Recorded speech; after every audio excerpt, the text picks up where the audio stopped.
¿No crees que los socialdemócratas debiéramos ser más macarras? Sí.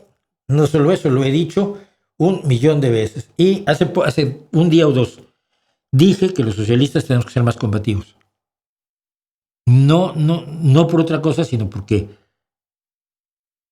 estamos perdiendo la guerra del relato por no contarlo. Seguimos teniendo vergüenza ante los revolucionarios, porque nosotros no estamos promoviendo que se muera gente. Me parece de tontos. Creo que debemos ser más macarras y yo tengo compañeros que no les gusta. Soy muy fan de Óscar Puente por eso mismo. Óscar Puente está haciendo una labor excelente al frente del Ministerio de Transportes. Excelente. Está al pie del cañón de todo lo que pasa en el Ministerio de Transportes y además está defendiendo la gestión socialista. Y yo creo que eso es fundamental.